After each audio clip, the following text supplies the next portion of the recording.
Welcome to the First Down Fantasy Football Podcast with your host, Drew Taylor. Joining him today is owner of the Point Cook Predators and last year's champion, Cameron Chambers. Let's do it. All right, welcome to episode 1 of the First Down Fantasy Football Podcast. I've already screwed it up. And with me today is last year's champion and our assistant commissioner and all-round good guy, Mr. Cam Chambers. How are you, Cam? Mate, I'm fantastic. Just happy to be here. How are you? Yeah, I'm pretty good. So obviously it's only this week is it -1, so we just did our draft. We did. How do you reckon you went in the draft? Fantastic. I mean, but that was always going to happen, wasn't it? I didn't have a first round pick, didn't have a second round pick, was able to trade my way back into the second round, thanks to the absolute kindness and generosity of Chris Moore. So I really appreciate that. So, that really made my day, week, month, or year, just being able to get back into the second and access players I had no business getting as the reigning champ. It was a good day. Yes, Chris Moore, who's gone so bad that he had to change team names because, he's like, I need a new start. It was probably overdue, wasn't it? Like, let's call a spade a spade. As someone who had to say it out loud like 3 or 4 times a week, I was like, I'm glad he's changed his name. Yeah, like it's come up a few times in work conversations. Like a few peers who are interested in what we do in our spare time. Like, tell us about the guys, tell us about their monikers, about their branding, and you get to Chris's and they can kind of see your eyes start to glaze over a little bit, and they ask, what's wrong? And you're like, look, he's a good guy. I promise you, he's a good guy. However, so I'm glad he made the change. That's good. Your steal of the draft? I know you reckon you got at least one. Who was it? Oh, I think I got 3, to be honest with you. Yeah, I think Roschon Johnson in the second. I've got no business getting that guy. I think even if he's a bit of a utility player this year for the Bears, I think he's very much the one from 2024 moving forward. Jalen Hyatt for the Giants. If you watched his game against the Jets the other day, he's probably the only young receiver I've seen give Sauce Gardner a handful, so I think he's pretty special. And the New York Jets defense, I can't believe someone dropped him. That's a gimme. That's a slam dunk defense. So I don't know if I'm particularly clever or if everyone else is just really stupid. Probably a little bit of both. A little bit of both. Yeah, I think you're right. So your team from this year and last year is pretty much the same. Do you think you've got a chance of running it back? Oh, absolutely. I think I was able to get a win with the cloud, the dark cloud that was Deshaun Watson, hanging over my head. I think doing that once was probably all I was willing to push. I wasn't prepared to carry him for a second season, just too much bad juju. So offloading him to someone like Jared, whose life has been hexed for as long as I've known him, feels like the right move. Yeah, and getting a first out of Jared when Jared's team's so awful really sets me up for another generational QB next year. So thanks, Jared, for your short-sightedness. That's right. Well, saying that, you've got you pretty much put all your eggs in the basket of Joe Burrow. What do you do when he goes down? Desmond Ridder is not much of a player. You know what? I expected that from you. I was waiting for this question because you are a many times heartbroken Atlanta Falcons fan. I don't expect anything from our quarterbacks, and I'm always disappointed. I'm really excited about Des Ridder, and here's why. And I've said this to a few guys before. You know how some people coast and they get by on life because they're a good-looking cat, or they're a handsome guy, or they're charming, whatever that may be, right? Desmond Ridder, since the age of about 18, has looked like a tired World War II fighter pilot. And I don't believe anyone that looks that haggard is anything other than an exceptional bloke who is due many happy years and successes in the NFL. So I think a couple of cheeky passes, because he doesn't hand it off, he'll pass it to Bijan. You throw in a bit of Kyle Pitts, a bit of Drake London, a bit of Cordero Patterson, a bit of Algier. He's a 20-point-a-week floor guy just by being completely mediocre, and I can get around that kind of mediocrity. I am expecting chunk plays from him, right? Exactly. We run on first down, we run on second down, play action 15 yards, that sort of play over and over again. I think that could be the Falcons 2023. And he's probably good for a cheeky little QB sneak and rushing play himself, Yes, yeah, he'll pick up a 3rd and 3. Yeah, and the other thing about having so much depth at running back is even if he's having a stinker, I can just start an RB in the Superflex slot. It's fine. So you're going up against your mates, the Thornbury Smashed Avos in Adam. Look, mates is a bit of an exaggeration. I've predicted to put up 105 points according to NFL.com, which is always wrong. But that looks like it's going to be a close game. Not worried? I mean, it looks like it's going to be a close... I mean, look, there's a couple of ways I can respond to this, right? I've been friends with Adam for 20 years. I love the man. He's a great guy. Am I concerned about his Alvin Kamara-less team when his big off-season trade was Joe, I pull a gun on mine as Mixon? I'm not particularly worried. Who else did he acquire? James Robinson, cut. Zach Moss, broken arm. Khalil Shaker, whatever. Tim Patrick not playing this season. Rams projected to be the worst defense in the league. Yeah, every single player you just mentioned is either questionable, suspended, or in IR. Yeah, and look, he's got some good pieces. Like, Darren Waller's great. I'd love Darren Waller. Deontay Johnson's great. But, like, it's Adam. Like, there's only so much time a bot can do to bail him out, you know? Justin Herbert and Jalen Hurts are pretty good for putting up 20, 18, 19, 20 points every day, every week. I mean, it's not bad. Here's the thing about Justin Herbert. Everyone keeps banging on, Justin Herbert, and now he's got Kellen Moore calling the plays.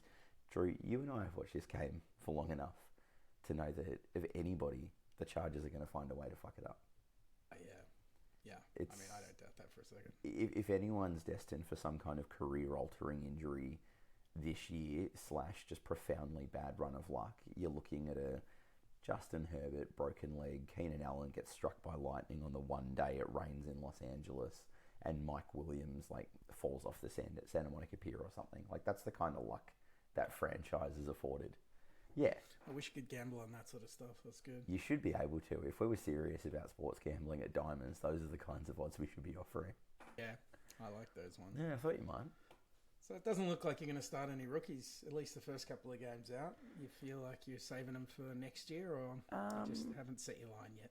Oh, no, you're right. So I think Sky Moore, who I got last year, was never going to be a year one pop. He was always going to be the guy that I was banking on becoming the Mahomes safety valve for year two. So I think he might start a little quietly and then he could become my guy very quickly. As for the other young bucks, I think Damian Pierce is in for an absolute monster year. Like, you look at the snap counts and the route trees and the plays from the preseason, and it's very clear that they're going to use him a lot in the passing game as well. So I'm pretty excited about old Damo Pierce. He does play against some tough defenses though, Baltimore, yes. Pittsburgh. He does. So Falcons even. So that'll be a challenge for him. But he's used to that, right? So in college, he was an SAC guy. So he played brutal defenses every week. So I'm not as stressed about it. I think the other big one too, though, is getting Tyler Lockett off our mate Darren Gibson. The Seahawks' first 3 or 4 weeks on the schedule is very doughy. So I'm expecting a big first month from him while everyone's mate Jackson Smith Najigba is recovering from his wrist injury. Yep.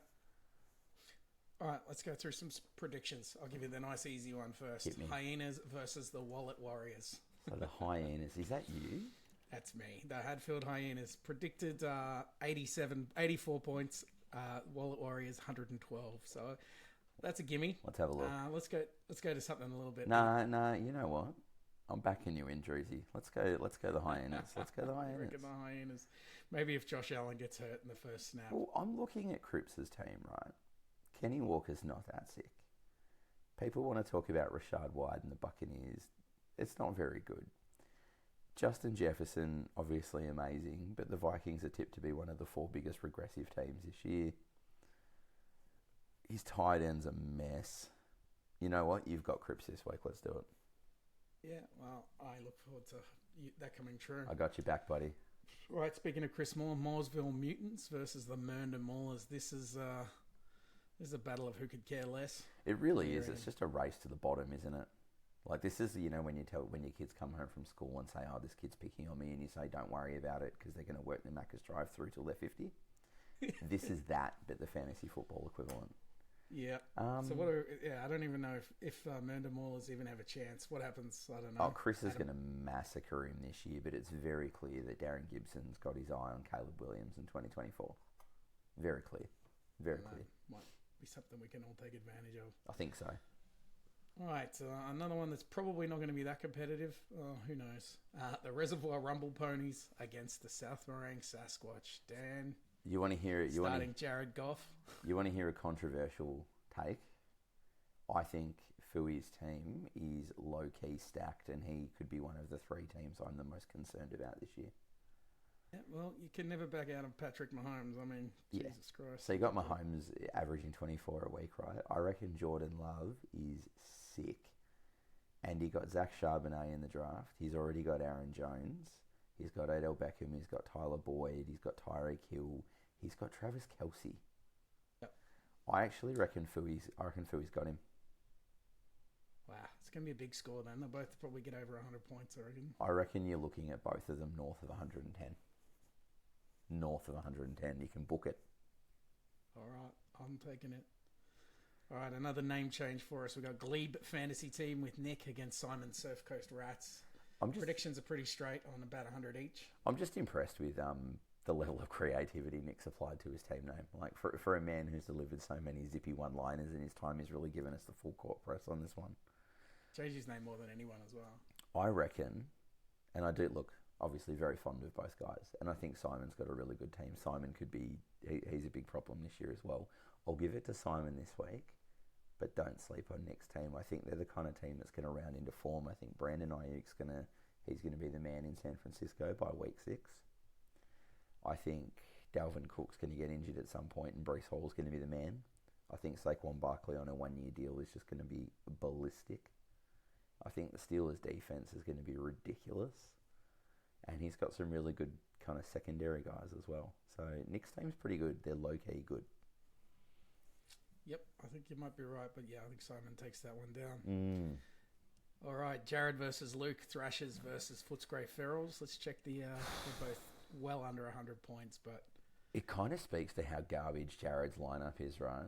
The Breen doesn't actually have any quarterbacks, and his prediction's only 10 points less than Jared, who's got 2. So Jared's obviously got the sex pest now, Deshaun Watson, which means we can shift the ethical, the ethical slander that I was getting last year can now be directed at Jared. But his running backs are a bit whack. His receivers ain't good. That Kareem Hunt doesn't have a team anymore. Yeah, look, I think I have actually tried to tell him that. Jeff Wilson's one of about 19 running backs in Miami as well. He also spent a second-round pick on the Chiefs' defense, which is mental. It's insane. I think Jared's got it this week because he does actually have 3 startable quarterbacks now. Like, he's sitting on Bryce Young and Sam Howell, so he's pretty good there. Yeah, not playing a single quarterback is tough.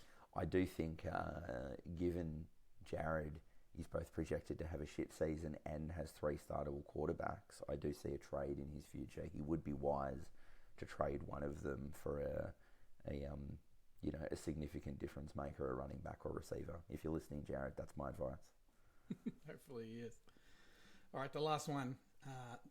Altona versus Northside Nighthawks. Another name change, Gaz and Benny. And I'm just going to go on a limb here and say one of these two gents, one of these teams is going to make the finals this year. Like a surprise team. Either the Nighthawks or the Avalanche. It's probably more likely the Nighthawks. Yeah, look, it's tough here, isn't it? Because again, look, we're talking about 2 fantastic people here, and their lineups are they're actually pretty neck and neck. I think where Benny might come a little bit unstuck is he's got a lot of stock in Alex Madison, and I just don't think the Vikes are going to be particularly good. He does, however, have Jameer Gibbs, who could be the best player in the draft. We just don't know it yet. Yep. So I think that's pretty sick. I agree with that. Terry McLaurin. But if you had to go quarterback for quarterback, Gaz has got Jackson and friggin' Aaron Rodgers, and it's Cousins versus Dak Prescott. I mean, that's not great, is it? Because I see Dak doing a lot of handoffs to Pollard this year. A lot. Yeah, I think Gaz has got him. Out of these two. Yeah, I think you're right. I think Gaz has got that in the bag. You want to hear this, right? Who have the Jets got week 1? They've got Buffalo, yeah, and it's not yet. We're only in spring, right? It's not yet winter in Buffalo. Aaron Rodgers, 400 yards, 3 tutties, week 1. Jesus. Yeah. Against the Buffalo defense. Maybe 400's ambitious. We'll go 350, 3 tutties. Yeah. That offensive line could be the Achilles heel, but yeah, you never put him out. You just watch him in Hard Knocks. He's so casually confident. He just kind of walks on the field and he's like, no, this isn't happening today. And that level of confidence worries me. It really does. It really does. Yeah, I agree with you on that one. Oh, there you go. Well, we're not going to go for much longer. So I got some questions from the Audience from questions. the team from the league. Yeah, here we go. All right. What makes you more mad, that the Pats are finally rubbish, or that the Boston Bruins stunk it up last year in the postseason after having a good regular season? Oh, the Boston Bruins for sure. That's probably one of the three most heartbreaking things of the last 15 years. Like, yeah, that was proper miserable. Like, my wife got home from work and said, "I came home early to make sure you're okay." Like, that was proper levels of misery. Even though I'd already been over there, twice that year for games, I was already in a position where if they made it, I was probably going to cash in some points and zip back for a Stanley Cup final. So it'll be that one. We'll go with the Bruins. Yep. Yeah, no worries. The contentious Mark Andrews trade has sniffs of collusion. Will there always be an asterisk against the 2023 season? Collusion. So this is obviously Chris or Crips, right? And I don't know how many times you need to tell these guys, right? This is the problem with these days. Everyone's so comfortable doing business via email, via text message. Pick up the phone. Pick up the phone. I called Fu and said, "Hey, I want to make a counter offer here." And he said, he's an old school guy, he's a classic guy. And he goes, "You know what? I respect that you picked up the phone. That's a better start than that mook, Luke Cripps, that is too scared to dial my number. 10 digits. 10 digits and he could have been yours, Cripps. You absolute coward." And on the same vein, what did it feel like to sit at the table of champions? Did you feel like an imposter? No, I mean, it was very clear that I was the head of the table. Organised it. Benny and I were first there. I obviously sat down in the booth. They took my order first. Now, I don't know if that's because I was a champion or because Thornbury and Northcote are now so gentrified that they're actually really racist areas. And the waitress seemed reluctant to take Benjamin's order as a person of colour. So anyone who now lives in that little pocket, I will also assume you two are racist. That's my deflection for that question. Northcote and Thornbury really has become the whitest place in Melbourne, hasn't it? It was a little bit embarrassing walking down High Street last week. They are super white. Just a whole lot of really. 10 years ago, it wasn't that bad. Yeah, just a whole lot of really timid, scared guys that I don't know what you do with yourself. I don't know how you look at yourself in the mirror. Paying $2.5 million for a house. Yeah, not great. All right, I got two more for you. All right, hit Again, me. these aren't my thoughts. These are from the crowd. No, it's okay. You have ripped off everyone in your trades. Are you worried about your trading relationships in the future? No, not at all. Because Drew, you and I have made a trade. Did you feel aggrieved? No. I got a first round pick. I got no complaints. You got a first round pick, and I accepted that I was paying overs for a player that could help me in the immediate future. That's what you do when you're making a trade to win. And I had no chance of winning. So I think we both got out of that trade fine. Yeah, I don't believe in the term ripped off. Like, you reap what you sow, right? So I'm assuming again this is Chris, because after he further reviewed and reflected on our trade for Pollard and a second for Debo, he realised I probably got the better of him. But the lesson there is, watch more football. The more some of these guys talk, the less convinced I am they've actually sat through more than 15 minutes of the sport. They go, "Oh, I saw this guy on this YouTube channel say this," and I'm like, "Go watch a couple snaps, buddy. You might learn something." That's how you find the hidden gems. That's how you find the advantages. Stop watching the AFL for a few minutes and actually pretend to care about this, and you might learn what the fuck is up. Get up at 3 a.m. Get up at 3 a.m. like a grown-up. Watch a few meaningless regular season games in the snow where it's like 9-3 and it's a defensive slugfest. You might learn something. It'll make you better. All right. This is the last question for you, sir, from the most jaded man in the team. If Luke Cripps didn't make his mid-season trade for Jamal Chase, he would have won again. Do you feel like the worthy winner, or was it just bad decision-making? I think I've actually crunched the numbers on this and he still wouldn't have won. Because that week where I knocked him out, the Chargers defense did such a monstrous effort. And I think that was the Bengals quiet week, wasn't it? That was the Bengals down week, if I'm not mistaken. Yeah. Yeah, look, because I'm that kind of guy, I am going to go back and check. But no, I don't feel like an imposter. And this just reeks of jealousy. This is just getting embarrassing, guys. Like, honestly. There's just so many thirsty people that want to be at that Champions Breakfast and they don't want to put in the work. They just want to try and take me down rather than getting there themselves. Everyone wants to take down the top dog. Everyone does. What week was that, out of curiosity? Was it week 15? I don't have it in front of me, but I think that sounds right. Week 15. So here's how we can do this. Let's go Chase. Week 15. Let's go look at his output last year. It would have been, if that was the semi-final, yeah, it would have been. Yeah, it would have been week 15, yeah. They went 34-23 against the Tampa Bay Bucks. Yeah, that would have been the one, wouldn't it? Must have been, yeah. Let's have a look. That's a pretty good game, though. How did Chase go that week? Quiet by his standards, mate. 12 points. Doesn't add up to me. I don't know how they put up that many points and he did nothing. Oh, maybe it's because they're realising that they're more than a one-dimensional offense. But the person who raised this question probably doesn't realise that because they probably didn't actually watch the game. No. I see you, bunch of pretenders. See that? What's that over my shoulder? You could have one of those. You could have one of those if you watched a little bit. Could have one. I've had it in my house longer than anyone, and I haven't even made the finals. So I've got a good feeling about you in the next 3 years, Drew. Real good feeling. in mid-season, I'm going to make some moves. If I'm not, I think I'll go 0-3, and then I'll have to make some hard choices. But we'll see what happens. Well, Adam's very confident that Justin Fields is in for an absolute doozy of a season. So there's a starting point that many would love to have. Let's hope he's right. Although I did say that they are considering trading Darnell Mooney, which seems very strange to me, given he's their outright number one receiver. Who knows? Yeah, who knows? Who knows?